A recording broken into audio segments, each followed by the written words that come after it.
So today we're sitting down with Leo Wilson from Hammond Wilson Architects, and we're going to have a conversation about your experiences here working in architecture for a couple decades now, right? It's been a while, yeah.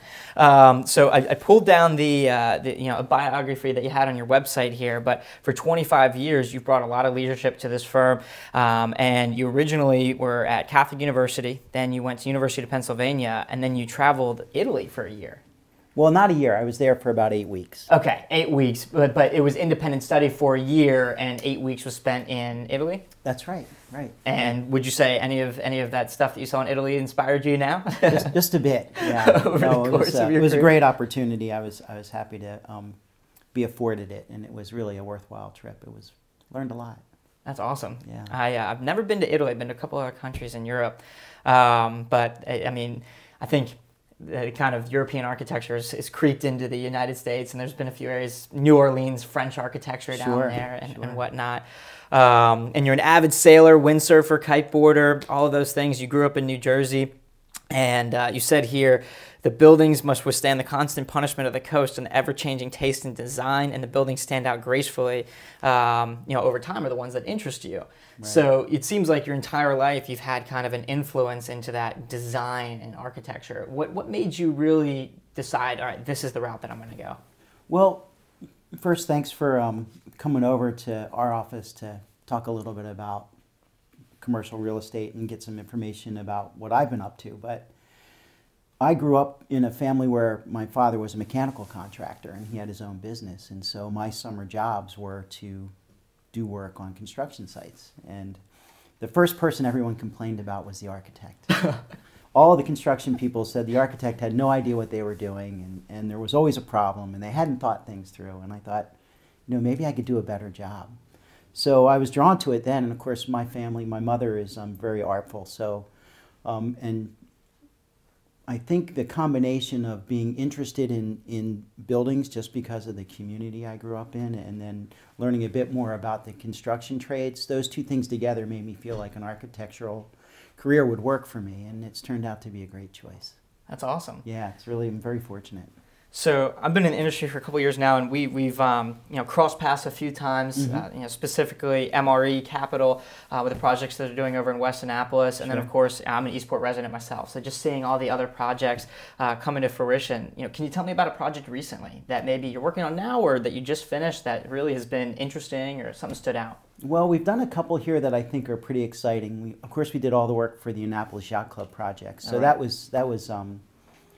was really a big thing for us to be involved in that. They have 3 new facilities right here at the foot of the bridge on both sides. Yeah, and beautiful facilities. Thank you. That was an exciting project, but at the same time we were doing the building we're in today, which is my new office. And it was an interesting project because it was a site for a warehouse for a very long time. And that's this site here. That's right, yeah, right here on the corner of 4th and Chesapeake. And so this was for Hopkins Furniture, which is now where the city offices are. Right.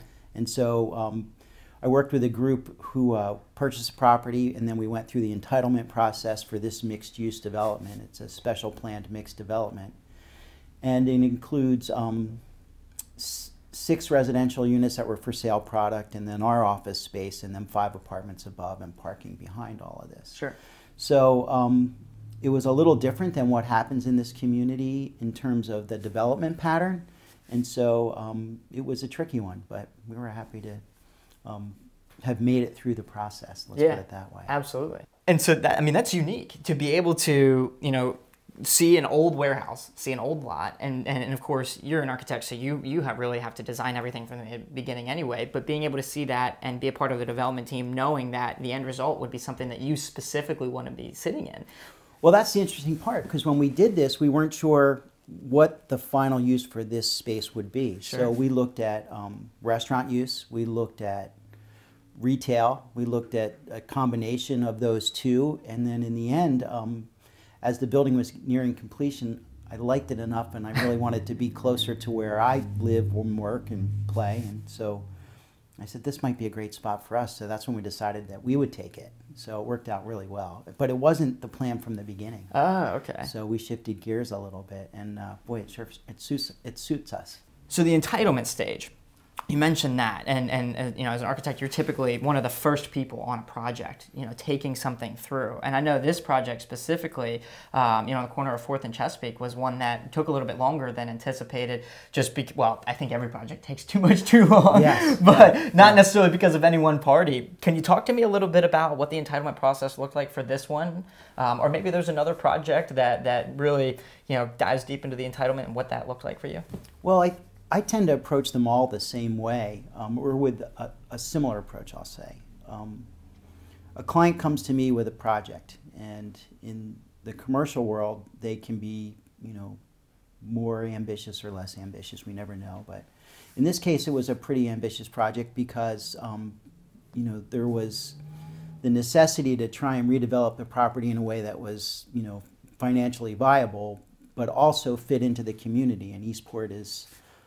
the residents are vocal, and so they want a lot of input. And there's an architecture and zoning committee for the civic association. So what I like to do is try and understand what the client wants to have happen with the project first. Sure. And then before we start to draw, we do a lot of research about the code and what might be able to happen. And then we engage the residents as early as we can to talk about what they think ought to be here too. Sure. And so there were 2 other schemes for this property before we got involved, and they involved more ambitious projects, 4 stories. One of them had a grocery store, you know, some things, and the unit counts were much higher. And so having lived here for a long time and knowing what I do about the community, I thought these probably are not going to go over well. So we adjusted the scope of this project so that it would relate better to the surrounding community, but at the same time tried to make sure that we kept the project financially viable for the developer. So there's a balance there. So I think one of the things we like to do is make sure that we're all expecting the same thing before we start. So how big am I really going to be able to get? What do I think I can make work here? So that we're not starting with something that's not achievable. Sure. And then make sure we check that with the community before we dive in. Right. And in this case, you know, we got to a point where it made sense and we moved forward. Entitlements in Annapolis and Anne Arundel County can be tricky, and I think now is about the hardest time since I've been here to get projects to move forward, because there are concerns about development patterns and capacity for infrastructure to support it. But at the same time, we have a desperate need for more space for people to live, work, and play, because people want to be here. So housing is in high demand, and people don't want to spend money on, many people don't want to spend money on a single-family home. So multifamily housing, I think, is a really strong market right now. And so I think providing people an opportunity to live in this community in a way that's less expensive than the conventional, you know, large single-family home is a real opportunity. Sure. And so that's why I like this project, and we have several like it. Yeah, I mean, especially looking at it now, it's absolutely gorgeous, and looking at it what it was before, you know. And I'm sure that there's hiccups along the way, and you, like you said, a lot of the residents can be vocal for different reasons. Sure. But you know, looking at what it was and what it is now, and I think, do you see a difference in how people respond afterwards? Yeah, it takes a while because people, you know, they have to get used to change. And so they were used to a pattern here that was one thing, and now it's another thing. But, you know, I talked to all of the residents who have moved into the housing, and, you know, they've become good friends with the neighbors that are around us and become active in the community. And the relationships that were strained that I had with people because of the time it took to get this done have slowly began to repair themselves. So, yeah, we're excited to be on the other side of it. And I think every project has kind of a wave of enthusiasm. Then the realities of time and budget are a struggle. Right. Then there's anxiety about, you know, completion and cost. And then at the end, there's kind of a celebratory part of the project where people are happy to be done and excited about what you've created. And that's the best part. Awesome. So you mentioned a couple of things along the way. You mentioned that you come in and you help develop, you know, you work with the clients on the vision that they have for a project, and then you kind of look at the financial feasibility of it. What does this look like? Is this going to be able to pay for itself in some way, shape, or form? Right. And then you talked about the potential pushbacks that might happen with residents around wanting to be able to provide some input on the projects that are happening. And you mentioned, throughout the process, how long can a process like that take before you're even ready to move forward with a final plan and present that for permitting? It can be years. I mean, some of these take a very long time to get through, and I think that's why people find it daunting, because time is money, and so you'd like to get through this process as quickly as you can. But in communities like Annapolis and Anne Arundel County, people are empowered by the code and by concerns about things that maybe don't seem directly related, but certainly are, like the health of the bay and impact of runoff for the natural environment. And so there's a heightened awareness of all of those things right now, and Sure. all of that adds to the time it takes to get this stuff to move forward. So what you don't want to have happen is to come up with a project that that is not going to get past those hurdles. Right. So that's why the dialogue along the way is so critically important, because if you're going to get to a no, you'd sure like to know early so that you can adjust course and then move towards a yes. And I think that's what is required to be successful in this market, is the ability to really listen to what you're hearing and not, do it without emotion. You're just trying to hear what people are saying so you can respond successfully. And that, I think, is really the key to being to doing this type of work if you want to be successful with it. Sure. Well, with this project specifically, you mentioned how there was initial plans for potentially a grocery store and even a 4 or 5 story building with a lot more residential units or just more units in general. And you mentioned how, just based on your prior experience, you knew that would be something that would be potentially difficult to move through an entitlement phase. Right. Can you talk about, the last couple of decades, some strategies that you take and you use when you're working with a client? Is it more just kind of understanding the community because you live here, or are there strategies that you kind of put in place for any community that you're working in for understanding that entitlement phase specifically? Well, yeah, I think there are strategies that you have to follow in order to be successful. You have to really, as I said earlier, you have to listen to what your client's trying to achieve, understand the code, Right. see what is permitted under the code and what might be permitted through a variance process or some type of special exception, and then listen to the community and see what they're telling you they want, because really it's kind of a 3-part process. If you don't have all 3 of those things well in hand, then it's going to be a hard row to hoe. It's Sure. going to be really tough to get done. So the strategies we use are, like as I said earlier, just really engage and listen and respond and keep the dialogue open all through the process. And that's I think, when you see development companies and people who are good at this in communities like Annapolis and Anne Arundel County do it over and over again well, it's because I think they do those things well. Right. So. Now, the code usually is fairly straightforward. I'm sure there's a lot of gray areas that kind of can be manipulated somewhat, and when you have plan developments, you can change what's written because they allow it through special exception. But usually you understand what you have the ability to do within the code that's written, especially probably in Annapolis. Is that right? Well, you would think so. But unfortunately, it's just not the case. No. And this has been an ongoing dialogue with people on the city council and planning and zoning. The code is got so much history here in Annapolis because it started one way and it's been amended again and again and again. And sometimes these amendments aren't well dovetailed into the base code.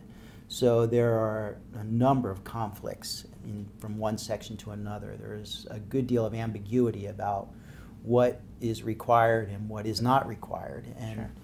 That's one of the most challenging parts about working in Annapolis, is that a lot of it almost falls to opinion and becomes subjective. And you wouldn't think that would be the case with the code, but the way it's written here, it very much is a part of it. So site design plan review, which is the first process you go through to do projects in Annapolis, if you read the list of the criteria that you need to answer to move forward towards permits, most of it is subjective. Does the building fit into the character of the neighborhood? Is it in harmony with the scale of the other projects? Does it, provide for, in special exception, a community need? Now, who's to say whether you need another restaurant or not? Right. So that's, those are the kinds of questions you're forced to answer in the code the way it's written today. And I guess, so my take is it isn't at all clear. So that's really where it's kind of more art than science to work through that. And so then the art then is understanding at least what you think the code says and then working with the residents, because then almost, vocal resonance might almost dictate more of a direction. Then at that point you mentioned that you take a lot, you engage, you respond, and you kind of keep an open dialogue. I mean, how do you work with that, and especially if their opinion might change on Monday and Friday? As it does. Yeah, it does. I think, that's why the process is so important and the dialogue is so important, because it does change. And as the project develops, they'll find pieces they like and pieces they like less. And the client has demands about time and money and scale and all of that as well. So that's what makes it unique here, because I don't think that, I work in a lot of different jurisdictions, and I think this is the one that is the most ambiguous in terms of what we can and can't do. Sure. So that's the challenge. Right, absolutely. When we spoke previously, you mentioned that you wish that everybody that was looking to build or design a new project already knew about a checklist or a list of things that just needed to be done. And so when they come to you, they're prepared with everything. Do you have any thoughts that you want to share for anybody who might be looking to maybe start a project from the ground up or redevelop an existing project? Well, I think the homework is the hard part, right? And just making sure that you're coming into the process with as much background information as you can. So understanding what the specifics of the site plan are. Where does it sit? What are the setbacks?